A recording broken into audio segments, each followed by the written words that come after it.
I'm truly baffled by the architecture and stature of these tremendous buildings. So where would you go to unravel the secrets of the architects or break into the world's toughest vault? There's only one place I know of that would help me.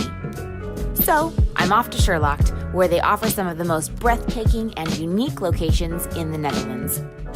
Hi guys, welcome to the show. My name is Amanda Contreras and I am your host of Find Your Escape. I am here with Victor, one of the co-creators of Sherlock in Amsterdam. Victor, how are you today? I'm very well, thanks. Wonderful, wonderful. I just got done playing The Vault. Yeah. And it was one of the most amazing games I've ever played in my entire life. So what did you do before your role here as an escape room owner? I was actually trained as a filmmaker and wow. had a production company for a few years together with a friend of mine, and through a detour of entrepreneurship, of doing different things after that, I got distracted from filmmaking to create other companies.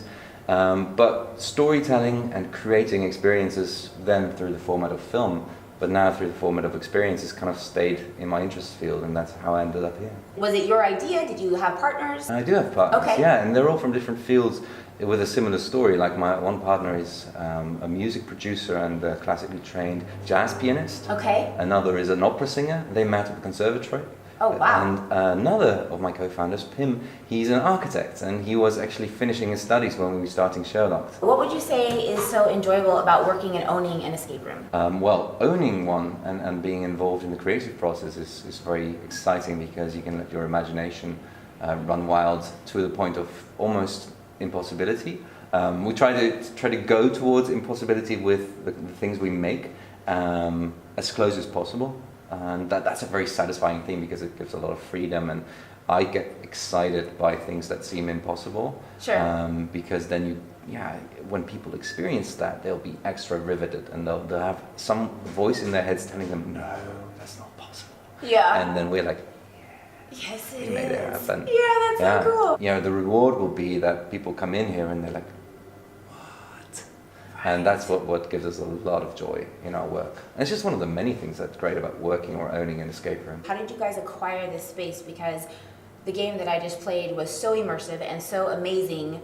You are now building another one that is fitting this space. Exactly. So how did you guys acquire that space? This whole space? First of all, for starters, it is one of our unique selling points in that we are inside this ancient monumental building, and that we accepted all the downsides that come with it. Like, we're not allowed to put a nail anywhere without a whole piece of paperwork going before it. And oftentimes we hear back, no, that you can't do that. Everything's so much slower because we're in this hyper monumental building, governed over by not just the city of Amsterdam, but also the monumental care facilities and agencies of the Netherlands. So there's a lot of red tape. Sure. I think it befits us. Like, we're 4 artists from different kinds of art fields, from architecture to opera, right. And so it's kind of in our value system to say, yeah, of course we're going to do that. Whereas other more business-minded entrepreneurs would say, well, no, then we go for a slightly less expensive experience that will also sell out or sell very well, but not go that extra 5 miles. What kind of atmosphere or tone are you guys creating with your rooms and your location? Well, you can kind of see the tone also in this space. So yes. We're in this very red brick building. Things are a bit dark. We like the chiaroscuro style, where you have some highlights but lots of darkness, which kind of befits Amsterdam, because this is also the city of Rembrandt, and who really mastered that light dark style. So that very much is our color pattern as well. We're called Sherlocked Mystery Experiences, as opposed to Sherlock escape rooms, which also is another example of a sacrifice, where we said, okay, we're going to sacrifice some search engine optimization for something that befits us better. We call them mystery experiences, because we would also like to make, and we have made, different kinds of format experiences. What makes you guys so unique? How do you guys differ from other escape rooms that are out there? I think there's a couple of things. First of all is that we like I said, we sacrifice some benefits in return for quality, beyond the point where most people would think it necessary.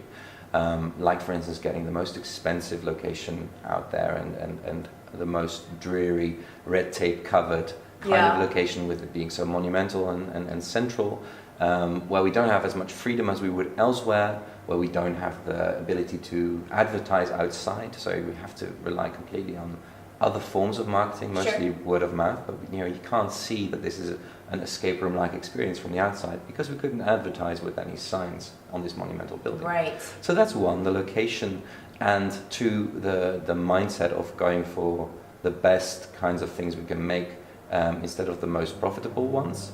I think that's maybe the number one, and location is second. And that kind of aim also manifests in a rule that we have, in that puzzles or challenges within an experience, they have to be coherent within the story. What a break-in experience does call for is a lot of security systems that can be circumvented. So Sure. you're not solving any puzzles, you are cracking or hacking security systems. Right. And Which that, makes sense. so then it's coherent within the narrative. But that's one of the limits or the limitations that we accepted as much as possible. You guys have two mystery experiences right now. What are those? Can you tell me a little bit about those and your missions, and how many people they hold in each room? The architect holds 6 people, Okay. and is playable from 2. And we will adjust it a little bit if you come play with 2, because there's a couple of things that are better done with 3 or 4. Okay. And so if you want to play as a couple, Sure. first of all, you pay a lot of money actually, because we have not per person but per room prices, Room prices. which is more common here than it is in the US. Okay. That's the architect. And the other one is the vault, which you have to do with a group of 4 to 6 people. The reason for that rather high minimum of people is because there's a challenge in there which you played, which is doable only with a group of 4 minimum. Yes. Yes, it is. So that's the vault, which is our heist, our break-in experience. Right. And then in the architect, you have to do what?